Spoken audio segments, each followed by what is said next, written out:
I didn't know it then, but the night a quiet man stepped onto the America's Got Talent stage, clutching an old microphone like it was the last piece of his heart, would become the moment millions around the world felt something they hadn't felt in years. Before the story begins, if you feel even a little emotion while watching, make sure to like this video and subscribe to the channel. Your support helps me bring more stories that speak straight to the soul. The story begins with a whisper, not a scream. A murmur passed through the audience when he walked in. His name was Marco Dela Cruz, a 34-year-old Filipino man with slicked-back black hair, polished shoes that had clearly been repaired more than once, and a suit that wasn't new but carried a strange dignity. Some called him Filipino Elvis the moment they saw him. Others laughed softly, assuming he was just another impersonator trying to chase a legend. But Marco wasn't there to imitate. He was there to survive. Backstage, he had told the producers only one sentence before stepping out. "I'm singing for the one person who never got to hear my voice."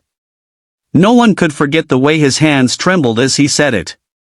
Growing up in a small fishing town in the Philippines, Marco had always been the quiet kid with a voice too big for the world around him. His mother, Elena, used to sit by their bamboo window every night, listening to him hum while she mended clothes for neighbors. She would smile and say, "Anak, one day the world will hear you. One day your voice will take you far." But life doesn't always honor the dreams of kind people. When Marco was 17, his mother fell ill.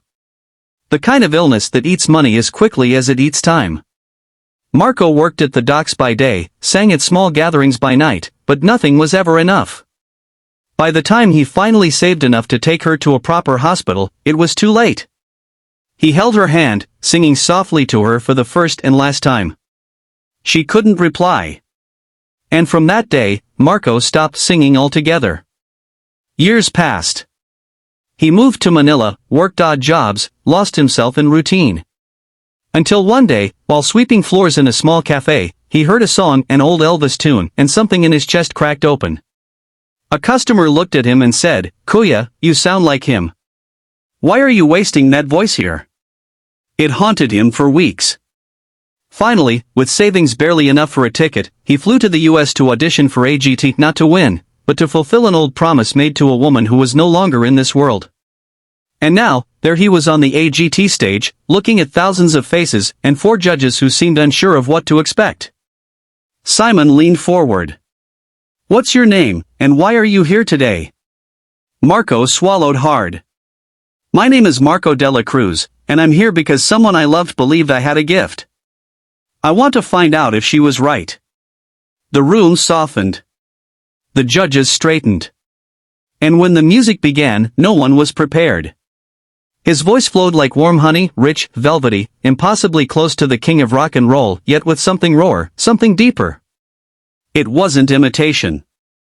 It was pain sculpted into beauty, grief sharpened into gold. Notes soared, dipped, trembled, and carried the weight of every heartbreak he had ever lived through. By the second verse, the audience was on their feet. By the chorus, grown men were wiping tears.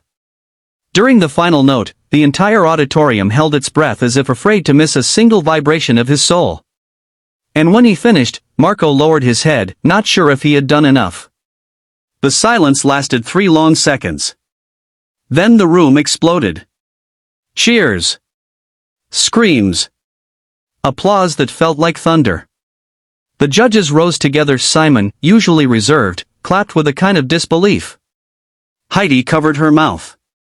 Sophia whispered, "Oh my God," and Howie leaned into his mic, voice cracking. That wasn't a performance, that was a story. A life. A miracle. Marco's eyes filled. He had spent so many years believing he had nothing left to give. And now, thousands of strangers were telling him he was wrong. Simon stepped forward. "You walked in here like a shadow, but the moment you opened your mouth, you became a light. This right here is why this stage exists." Then Simon did something he rarely does. He reached out and slammed the golden buzzer. Gold rained over Marco like a blessing. He looked up, tears falling freely as he whispered, "Mama, this is for you." The judges rushed to the stage. The audience shouted his name. And for the first time since he was 17, Marco felt whole. But the journey didn't end there. training for the semifinals, Marco struggled again, losing confidence, battling the memory of his mother, doubting the miracle that had lifted him. There were nights he stood alone in his hotel bathroom, staring into the mirror, asking, "Why me? Why now?" But every time he felt himself slipping, he remembered that one hand he held years ago, the quiet warmth, the fading heartbeat, and the words she used to whisper. "One day the world will hear you." And now the world was listening. When he stepped out for the semi-finals, he didn't try to sound like Elvis. He sang as Marco, a man shaped by heartbreak, lifted by hope. His voice cracked at the edges, but that made it real. Pure. Human. When the final note landed, he wasn't just a contestant anymore. He was a story. A reminder that pain can become power. That broken people can still find their way to the light. In the end, whether he won AGT or not didn't matter. He had already won the moment the world felt the soul behind his voice. His journey became an anthem for dreamers, for the forgotten, for anyone who ever wondered if their story mattered. And maybe, that's why you're here too. Maybe his story touched something inside you, a memory, a hope, a promise you made to yourself long ago. If it did, make sure to like this video and subscribe. Not just for the story, but for every person whose voice deserves to be heard. Because sometimes, the voice no one saw coming becomes the one the world can't forget.